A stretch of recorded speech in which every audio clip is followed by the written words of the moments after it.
सभी जीवों के स्वामी है, जो सर्पों को आभूषण के रूप में धारण करते हैं, जो बाघ की खाल को सुशोभित करते हैं। सूर्य, चंद्रमा और अग्नि उनके 3 नेत्र हैं तथा वो जटाधारी है, पाश, अंकुश और त्रिशूलधारी है।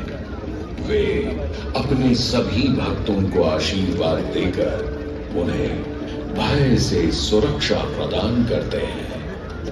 ब्रह्मांड के स्वामी एवं वाराणसी के भगवान श्री विश्वनाथ की हम वंदना करते हैं।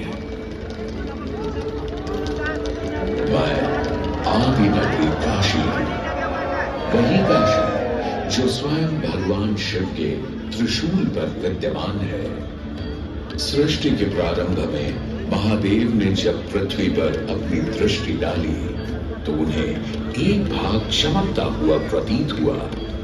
उसी भाग को भगवान शिव ने काशी का नाम दिया।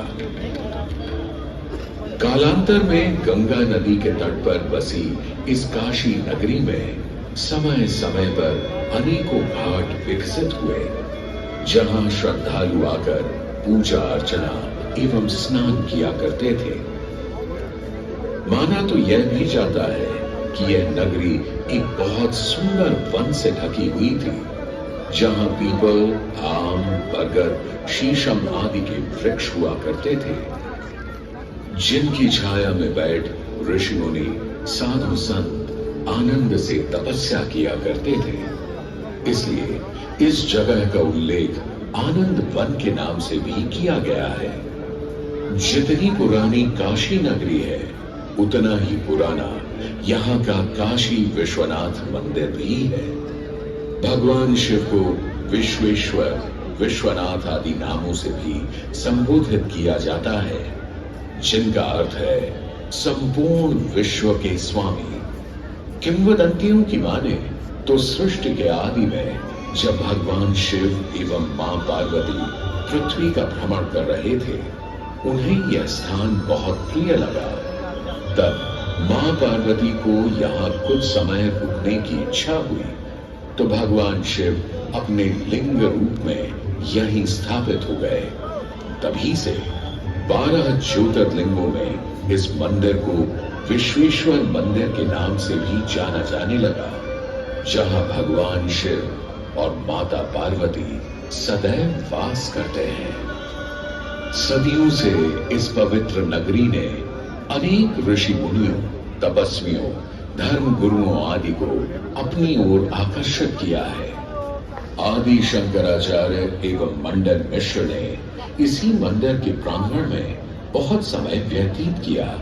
समय बदला, दौर बदला, भारत के स्वर्णिम काल पर विदेशी आक्रांताओं की नजर पड़ी, जिसे वे लूटने एवं सनातन संस्कृति को नष्ट करने के उद्देश्य से यहाँ आए।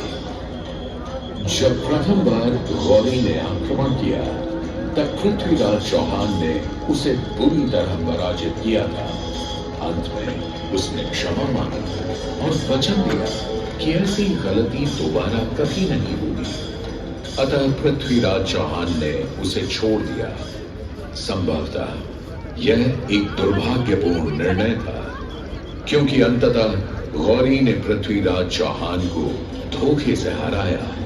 तत्पश्चात उनके साथ बहुत बुरा व्यवहार किया तथा उनकी दोनों आंखें भी निकाल दी। पृथ्वीराज की मृत्यु के उपरांत हिंदुओं का मनोबल कमजोर पड़ गया, जिसके परिणाम स्वरूप आतताइयों ने अन्य मंदिरों के साथ साथ विश्वनाथ मंदिर को भी क्षति पहुंचाई। यह ऐसा काला दौर था जिसके स्मरण करने मात्र से आंखें नम पड़ जाती हैं।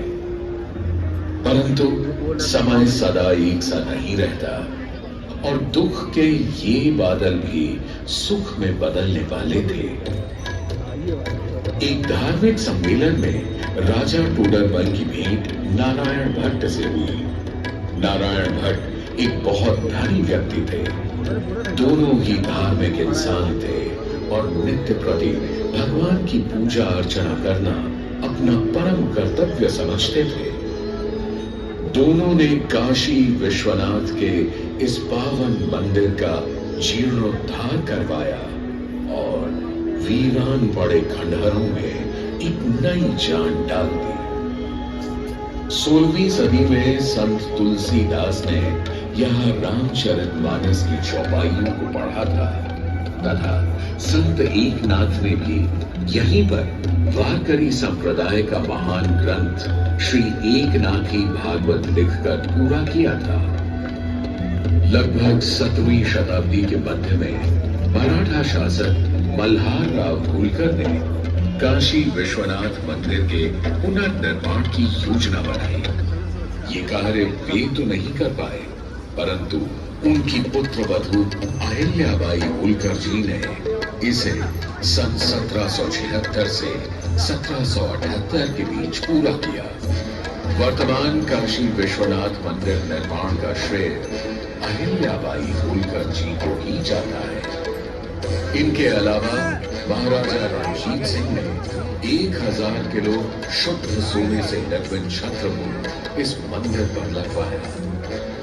जहां ग्वालियर की महारानी बैजाबाई ने ज्ञानवापी का मंडप बनवाया, तो वहीं नेपाल के महाराजा ने यहाँ नंदी की प्रतिमा स्थापित करवाई।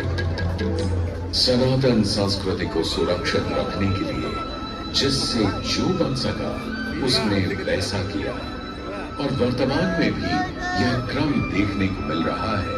सन 2022 में भारत के प्रधानमंत्री नरेंद्र मोदी ने काशी विश्वनाथ मंदिर का जीर्णोद्धार एवं सौंदर्यीकरण करवा इसके स्वर्णिम काल को फिर से एक बार जीवंत करने का प्रयास किया।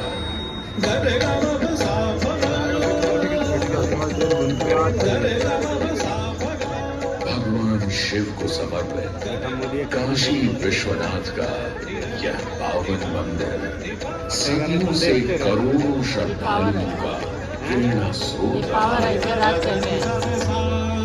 और सदैव